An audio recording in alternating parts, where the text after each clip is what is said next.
Dear student, welcome to Smart Future Tuition Center. Class 11 এ দর্শন বিষয়টি যাদের রয়েছে স্মার্ট টিউশন সেন্টারের পক্ষ থেকে স্বাগত জানাচ্ছি। আজকে দর্শন বিষয়ের তোমাদের যে তৃতীয় অধ্যায়টি রয়েছে জ্ঞান লাভের 6টি পদ্ধতি, এখান থেকে আজকে আমি তোমাদের সামনে আলোচনা করব। তো অবশ্যই প্রথম থেকে শেষ পর্যন্ত ভিডিওটি মনোযোগ সহকারে দেখবে, তাহলে বুঝতে কোথাও অসুবিধা হবে না। ঠিক আছে, দেখো প্রথমে আমাদের জানতে হবে যে যথার্থ জ্ঞানটা কি। তার আগে বলে দিই, এখান থেকে আমাদের 3 নম্বর নির্ধারিত করা হয়েছে। এই অধ্যায় থেকে আমাদের 3 নম্বর থাকবে। ঠিক আছে, আচ্ছা কি জানতে হবে, যথার্থ জ্ঞান কি। তাহলে যথার্থ জ্ঞানটা কি, দেখো যথার্থ জ্ঞান তাহলে কি জানতে হবে, প্রথমে আমাদের যথার্থ জ্ঞান সম্পর্কে জানতে হবে। তাহলে যথার্থ জ্ঞান আমরা কাকে বলবো, যে পদার্থ যে ধর্ম বিশিষ্ট সেরূপ ধর্মকে প্রত্যক্ষ করাই হলো যথার্থ জ্ঞান। তাহলে যে পদার্থ যে ধর্ম বিশিষ্ট সেরূপ ধর্মকে প্রত্যক্ষ করা হলো যথার্থ জ্ঞান। একটা ঘটের ছবি আমি তোমাদের দেখাই। এটা একটা ঘট, ঠিক আছে, এটা একটা ঘটের ছবি। তাহলে ঘটের ধর্ম কি, ঘটের ধর্ম হচ্ছে ঘট। তাহলে ঘটের ধর্ম কি, ঘটত্ব। এবার দেখো তাহলে যথার্থ জ্ঞানটা কি। তাহলে যথার্থ জ্ঞানটা হলো যে পদার্থ যে ধর্ম বিশিষ্ট সেরূপ ধর্মকে প্রত্যক্ষ করাই হলো যথার্থ জ্ঞান। তাহলে ঘটের ধর্ম ঘটত্ব, তাহলে এই ঘটত্বটা এই ঘটের মধ্যে রয়েছে। তাহলে ঘটত্ব ধর্ম অনুসারে যদি বলি যে এটা একটা ঘট, তাহলে এই ঘটের যে জ্ঞানটা সেই জ্ঞানটা হবে আমাদের কি যথার্থ জ্ঞান। এই যথার্থ জ্ঞানকে ভারতীয় দর্শনে বলা হয় প্রমা। তাহলে ভারতীয় দর্শনে যথার্থ জ্ঞানটাকে কি বলা হয়, ভারতীয় দর্শনে যথার্থ জ্ঞানকে বলা হয় প্রমা। তাহলে ভারতীয় দর্শনে যথার্থ জ্ঞানকে আমরা কি বলবো, প্রমা বলবো। ঠিক আছে, এই যে প্রমা কথাটি, এই প্রমা কথাটি দুটি শব্দের সমন্বয়ে গঠিত হয়েছে। কি কি, একটা হচ্ছে প্র আর একটা হচ্ছে মা। একটা হচ্ছে প্র আর একটা হচ্ছে মা। প্র কথার অর্থ কি, প্র কথার অর্থ হচ্ছে প্রকৃত বা প্রকৃষ্ট, আর মা কথার অর্থ কি, মা কথার অর্থ হচ্ছে জ্ঞান। তাহলে প্রকৃত জ্ঞান বা প্রকৃষ্ট জ্ঞানকে ভারতীয় দর্শনে কি বলবো, প্রমা বলবো। তাহলে প্রমা কি, প্রমা হচ্ছে যথার্থ জ্ঞানকে আমরা প্রমা বলবো। আচ্ছা, যথার্থ জ্ঞান আমাদের কখন হবে, ঘটকে ঘট রূপে দেখা।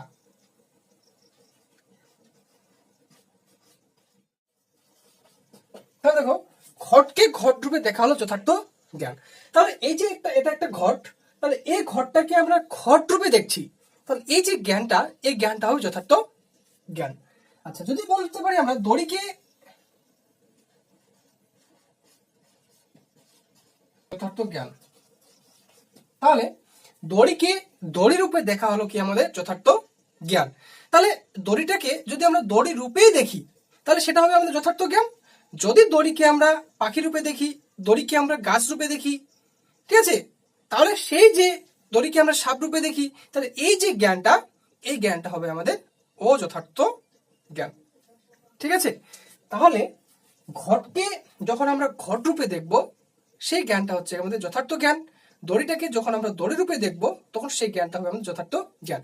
দড়িকে যখন আমরা পাখি রূপে দেখব, দড়িটাকে যখন আমরা গাছ রূপে দেখব, দড়িটাকে যখন আমরা সাপ রূপে দেখব, তখন সেই জ্ঞানটা হবে আমাদের অযথার্থ জ্ঞান। আচ্ছা, এবার দেখো তাহলে প্রমা কি, যথার্থ জ্ঞান। তাহলে যথার্থ জ্ঞানটা কি, ঘটকে যখন আমরা ঘট রূপে দেখবো, এই যে ঘটকে ঘট রূপে দেখা হলো, তাহলে ঘটটাকে ঘট রূপে আমরা কিসের মাধ্যমে দেখছি, কার মাধ্যমে দেখছি, তো তোমরাই বলবে যে স্যার চোখের মাধ্যমে দেখছি। তাহলে এখানে দেখো, তাহলে চোখ হয় গেল তাহলে আমাদের কি প্রমাণ। ঠিক আছে, তাহলে ঘটটাকে যে ঘট রূপে দেখলাম, তাহলে সেক্ষেত্রে আমাদের কি চোখ হলো কি, তাহলে সেক্ষেত্রে চোখ হলো প্রমাণ। তাহলে ঘটকে আমরা ঘট রূপে দেখলাম, কার মাধ্যমে দেখলাম, চোখের মাধ্যমে দেখলাম, তাহলে সেক্ষেত্রে আমাদের চোখ হয়ে গেল প্রমাণ। মনে করো যে কোথাও একটা দূরে গান বাজতেছে, তাহলে ওই যে গানটা আমরা শুনতে পাচ্ছি, কার মাধ্যমে শুনতে পাচ্ছি, তোরা বলবে স্যার কানের মাধ্যমে শুনতে পাচ্ছি। তাহলে ওই যে গানটা দূরের মাধ্যমে বাজতেছে, তাহলে আমরা কানে কর্ণ নামক ইন্দ্রিয়ের মাধ্যমে শুনতে পাচ্ছি, তাহলে সেক্ষেত্রে কান হলো আমাদের মান। তাহলে ঘটকে যদি আমরা ঘট রূপে দেখি, কার রূপের মাধ্যমে দেখলাম? চোখের মাধ্যমে দেখলাম, তাহলে সেক্ষেত্রে চোখ হয় কি আমাদের প্রমাণ। আচ্ছা, তাহলে প্রমাণ আমরা কাকে বলবো? প্রমাণ আমরা কাকে বলতে পারি? তাহলে দেখো, যথার্থ জ্ঞান লাভের প্রমাণ। তাহলে যথার্থ জ্ঞান লাভের উপায় বা পদ্ধতিকে বলবো আমরা প্রমাণ। ক্লিয়ার বিষয়টা কি? তাহলে প্রমাণটা আমরা কার মাধ্যমে পেলাম? যথার্থ জ্ঞানের মাধ্যমে পেলাম। তাহলে যথার্থ জ্ঞানটাকে কার মাধ্যমে দেখলাম? চক্ষুর মাধ্যমে দেখলাম। তাহলে ঘটটাকে যখন আমরা ঘট রূপে দেখি, তাহলে সেই জ্ঞানটা হচ্ছে আমাদের কি? যথার্থ জ্ঞান। তাহলে যথার্থ জ্ঞান কখন হবে? ঘটটাকে ঘট রূপে দেখলাম, তাহলে কার মাধ্যমে দেখলাম? চোখের মাধ্যমে দেখলাম, তাহলে চোখ সেক্ষেত্রে হচ্ছে প্রমাণ। তাহলে প্রমাণ কি? যথার্থ জ্ঞান লাভের উপায় বা পদ্ধতিকে বলা হয় প্রমাণ। তাহলে প্রথম থেকে দেখো একবার, তাহলে যথার্থ জ্ঞান কি? যথার্থ জ্ঞান হচ্ছে যে পদার্থ যে ধর্ম বিশিষ্ট সেরূপ ধর্মকে প্রত্যক্ষ করা হলো যথার্থ জ্ঞান। তাহলে এটা একটা ঘট, ঘটের ধর্ম হচ্ছে ঘটত্ব, তাহলে ঘটত্বটা এই ঘটের মধ্যে রয়েছে। তাহলে ঘটত্ব ধর্ম অনুসারে যদি আমি বলি যে এটা একটা ঘট, তাহলে এই ঘটের জ্ঞানটা হবে যথার্থ জ্ঞান। তাহলে যে পদার্থ যে ধর্ম বিশিষ্ট সেরূপ ধর্মকে প্রত্যক্ষ করা হলো যথার্থ জ্ঞান। এই যথার্থ জ্ঞানটাকে ভারতীয় দর্শনে বলা হয় প্রমা। তাহলে ভারতীয় দর্শন যথার্থ জ্ঞানকে বলা হয় প্রমা। এই প্রমা কথাটি দুটি শব্দের সমন্বয়ে গঠিত, একটা হচ্ছে প্র আর একটা হচ্ছে মা।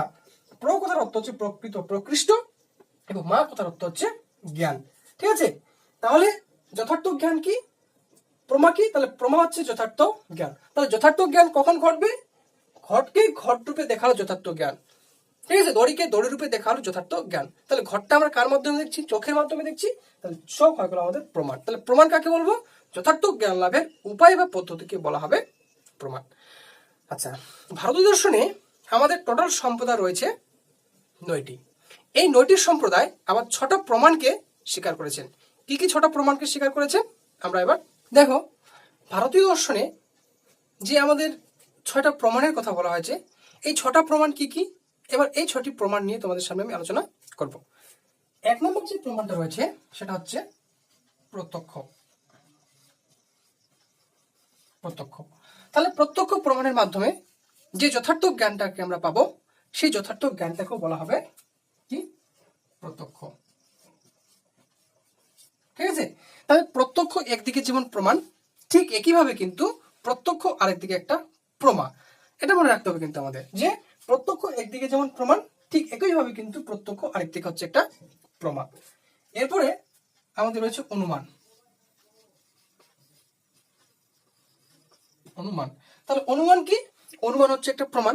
তাহলে অনুমান প্রমাণের মাধ্যমে যে যথার্থ জ্ঞানটা আমরা পাবো, সেই যথার্থ জ্ঞানটাকে বলবো আমরা অনুমিতি।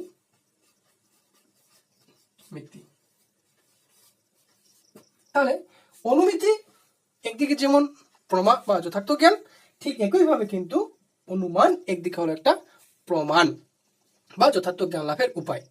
ঠিক আছে? এরপরে হচ্ছে আমাদের উপমান। তাহলে উপমান কি? উপমান হলো একটা প্রমাণ। উপমান প্রমাণের মাধ্যমে যে যথার্থ জ্ঞানটাকে আমরা পাবো, সেই যথার্থ জ্ঞানটাকে বলবো আমরা উপমিতি। তাহলে উপমিতি একদিকে যেমন প্রমা, উপমান একদিকে ঠিক একইভাবে প্রমাণ। এগুলো কিন্তু মনে রাখতে হবে। আচ্ছা, এরপর হচ্ছে শব্দ। তাহলে শব্দ কি? শব্দ হলো একটা আমাদের প্রমাণ। তাহলে শব্দ প্রমাণের মাধ্যমে যে যথার্থ জ্ঞানটাকে আমরা পাবো, সেই যথার্থ জ্ঞানটাকে বলবো আমরা শব্দ বা শব্দবোধ।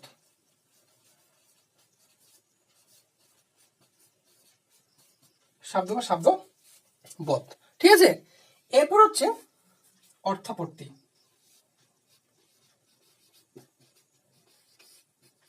অর্থাপত্তি, তাহলে অর্থাপত্তি কি? অর্থাপত্তি একটা হচ্ছে প্রমাণ। তাহলে অর্থাপত্তি প্রমাণের মাধ্যমে যে আমরা যথার্থ জ্ঞানটাকে লাভ করব, সেই যথার্থ জ্ঞানটাকেও বলবো আমরা অর্থাপত্তি।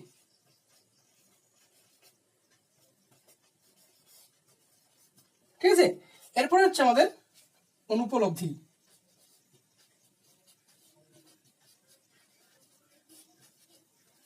অনুপলব্ধি, তাহলে অনুপলব্ধি কি? একটা প্রমাণ। তাহলে অনুপলব্ধি প্রমাণের মাধ্যমে যে যথার্থ জ্ঞানটাকে আমরা পাবো, সেই যথার্থ জ্ঞানটাকেও বলবো আমরা অনুপলব্ধি।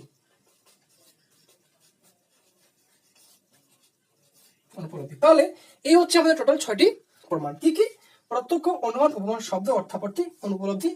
আমাদের যেমন 6টি প্রমাণ রয়েছে, ঠিক একইভাবে কিন্তু আমাদের 6টি প্রমাণ রয়েছে। কি কি? প্রত্যক্ষ, অনুমিতি, উপমিতি, শব্দ বা শব্দবোধ, অর্থাপত্তি, অনুপলব্ধি।